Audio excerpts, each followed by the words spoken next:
Oh, yeah. Happy Mother's Day to all the mothers out there. I hope you all are having a great, great day. It's been a productive day for me. The good news is my mother in law had her procedure today, and they had gallstones that were having a blockage, and they got that taken care of. Hopefully, she'll be able to get out of the hospital tomorrow. So I'm hoping that that happens, and hoping she has a speedy recovery. And I hope that all of you out there are actually making sure you're taking care of your mother, because your mother took care of you and made sure that you are here today. So, out to all of the mothers out there. I have the best fans in the world. I just love the music. I'm just trying to talk and continue the music because I want to hear it to its end. But I have the best fans in the world that have done so much to help this channel grow and become what it is. What it is, I'm not even sure what it really is, but it's definitely catered to you, the fans and stuff. I love the interaction, the time we get to spend meeting some of you great fans and actually becoming lifelong friends.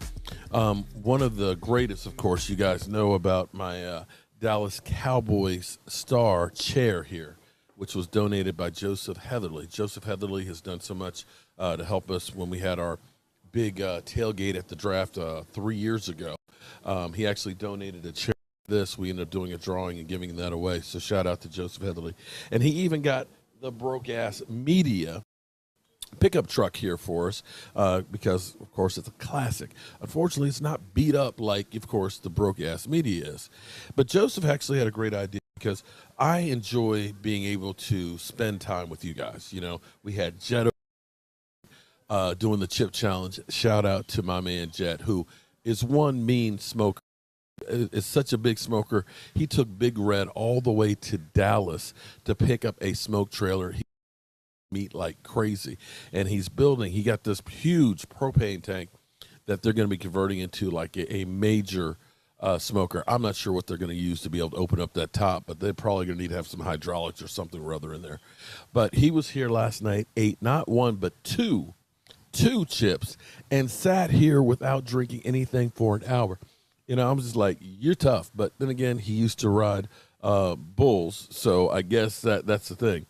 So this morning, he actually spent the night here at my house because he was helping me do some repair work on it.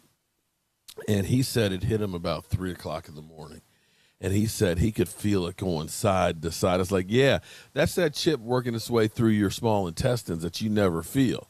You feel that shit. But shout out to my man Jet for being here. But anyway, back to the great fans. Joseph was talking about trying to help me figure out how to raise money, because my dream is to have like an RV. And I want it to be kind of like the Madden bus. John Madden was always, of course, going to games and things with his Madden bus, didn't like to fly and so on. I want to get a RV and basically outfit it for tailgating. And we go through, because as I was driving across the country, we had so many fans that are like, oh, you're going through my town. And it's like, well, right now it's COVID. It's not. But to be able to go to games or go like to the Hall of Fame or, training camp, and to be able to set up, it's one thing to be able to meet me. Okay. I don't see the attraction. It's another if you meet me and I got Jobu wings. I'm going to tell you, I'm not trying to toot my horn, but my Jobu wings are the shit. And if we can do meetups with an RV and be able to have Jobu wings, kick back, we got the fridge, so we got some tasty beverages that we can take care of, it would be fun. So Joseph was like, you got the chair. He said, you need to come up with like a plaque or something where you can put people's names that are, ones that are key to the channel. And, that got the whole thinking and going for me. And here's what I figured out. Oh, man. We'll move the ketchup bottle here. This, my friends, right here is, and I'm opening up for the first time here, a company that actually makes paver stones. There's lots of companies that make paver stones, but this is actually a paver stone that is customized and engraved. If you've been to AT&T Stadium, and I know Washington fans are always talking about Cowboy fans that have never been to Dallas. I'm not one of them. They have around AT&T sections, of course, Hall of Fame, or excuse me, Cowboys great players. Oh, Cowboys great players. Sections. You got the Tom Landry section. You've got, of course, the Danny White and the Roger Staubach. And I have two stones. I have one that's in the Danny White section and one that's in the Tom Landry section. And so I have, with our man cave that's here, it's actually easiest to come around the back, so that way we don't have a whole lot of mess. And I'm making a walkway. And so I started thinking, what if we get paver stones? Boom. Check this out. Boom. This is the sample one from Bricks R Us. Okay. That's one of those things. You don't want to be a basketball team known as Bricks R Us. And so what we're going to do to help raise money towards that in the future endeavors is for all of the great fans that have helped out and done, really big super donations and stuff like that, we'll be able to get them a brick that's customized and engraved to be our walkway that comes in around back here. But not only that, what they'll be able to do is we'll get two of these made. So one gets shipped to you, and the other one stays here and becomes our Walk of Fame. I love this. Oh, God, check it, look at that. Look at that. Look at that. And so when I got my brick here, it got me thinking about something. In fact, I need to put a bumper on here. Let me put the Bricks R Us brick up here. Okay. Bam. We're going to put our brick right there. It got me thinking about something because it reminded me of this clip right here.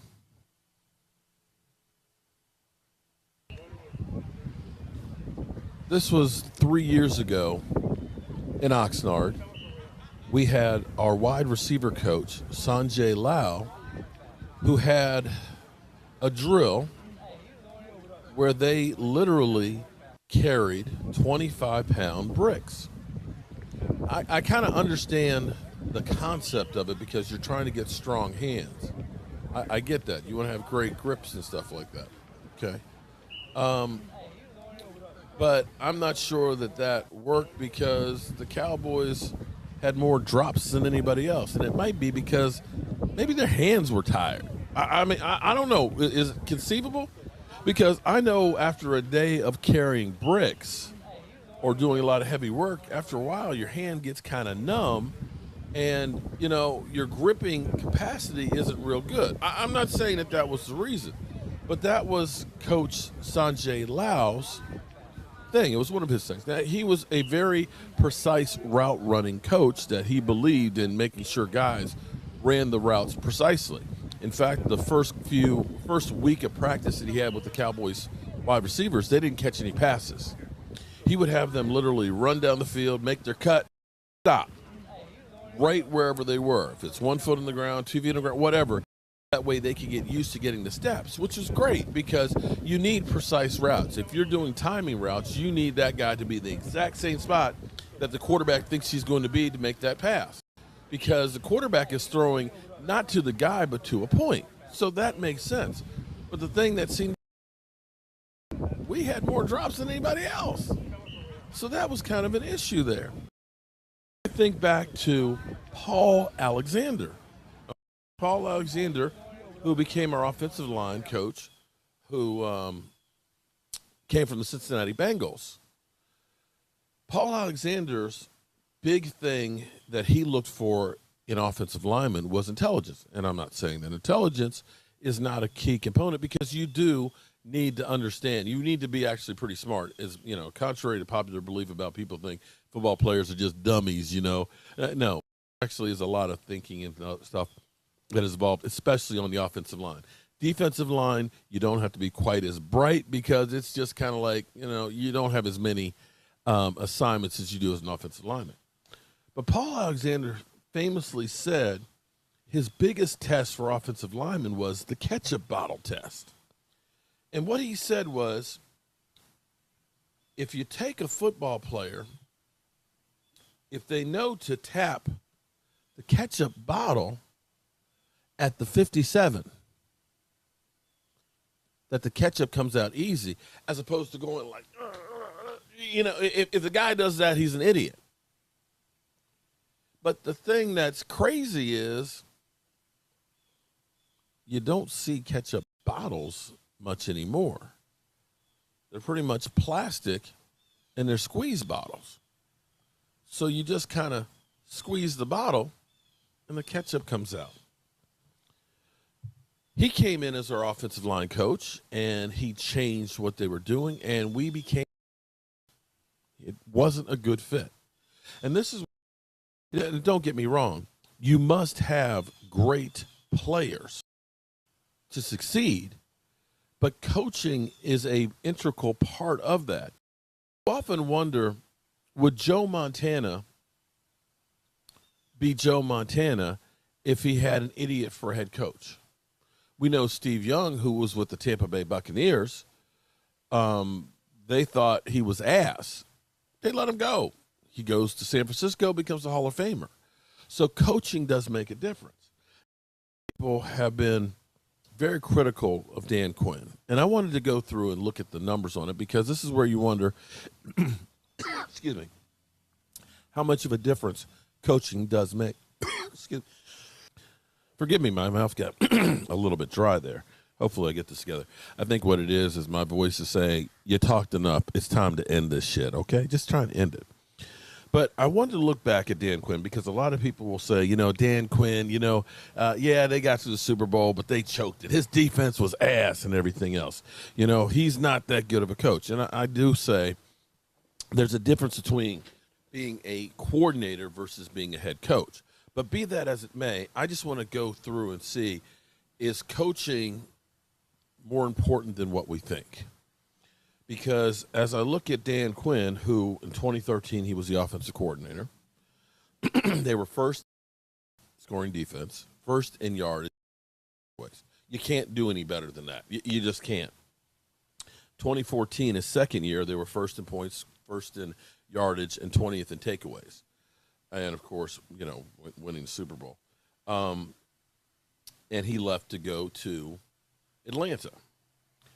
From that point on, the defense started taking steps back. Now, they were still first in points. They were second in yardage.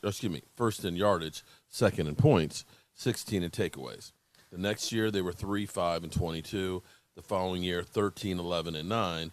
And 2018, 11, 16, 10. And then 2019, they were terrible, 22, 26, but they were good at taking the football, 3. So it seemed like the defense kept getting worse and worse and worse after he left. Some of that could be that they didn't have the players started getting older, and, guys like Richard Sherman left and Earl Thomas left and things like that. But it may be that Dan Quinn was integral in getting the right kind of guys to fit his system. And when he wasn't there to help, put that picks in there, that they weren't getting the right kind of guys to run the system. Now, on the flip side here, because, as I say, there's perception and then there's reality. And when we look back at the Atlanta Falcons, 2014, before Dan Quinn got there, that defense of theirs was 27th in yardage, 32nd. They gave up more points than anybody else. And they were pretty good at taking the football away. They were 6th. Following 1 year of Dan Quinn actually being there, they went to 14, 16, and 16. That was definitely a better improvement. 2016, they took a big step back. They were 27, 25, and 16. But their Super Bowl year, they actually got all the way down to 8th in yardage, 9th in points, and 27 in taking the football away. Now, we do know that there was the epic collapse there at the Super Bowl where they lost. And, of course, the next couple of seasons they weren't very good, proceeded to lose their job. But, quite frankly, when you look at his record, I know he had 2 seasons of 7-9, but we've seen guys like Sean Payton have 3 or 4 7-9 seasons and only winning 1 Super Bowl. And, quite frankly, it's been, 12, 13, 14 years since. It's been a long time. So you look at that and say, is his record really as good as we think? So as we look at this, Um, I think coaching does make a difference because now, let's be clear here. You have to have talent to get there. You can't just say, a good coach is going to take guys that just suck and make them Super Bowl contenders. You still have to have people who have ability. But the job of the coach is to take those players and put them in a position to succeed. And not all coaches are equal. And I dare say, as we look at this now, as we go back with Mike Nolan, I'm not sure that Mike Nolan had a design plan of exactly what he wanted to do. That it was, we're going to play it by ear and, run the basic things and try and figure it out as we go along. It seems like Dan Quinn has a plan with a type of player that fits what he's trying to do. And that the Cowboys, at least at the moment, are following along with his lead. And this is where I think coaching is going to make a major difference for this team. One thing excuse me, let me get a little sip here. One thing that I must say, our starter here last year, that doesn't mean anything going forward. They're going to play the best guys that they have flat out. And it doesn't matter who you are. They are looking for players, and everybody has been put on notice that we are looking for players. And you may have your ass sitting down. So as always, one more time, I want to say happy Mother's Day to all the mothers out there. I appreciate everybody, and I'll be back to you about how we're going to do the whole brick things and so on. But I hope you guys like the bricks because I love it. I love it. And with that being said, you know the deal. Coach here, and as always, I want to thank you all for watching, commenting, subscribing, and being part of the show with the Sports Report. Oh, yeah.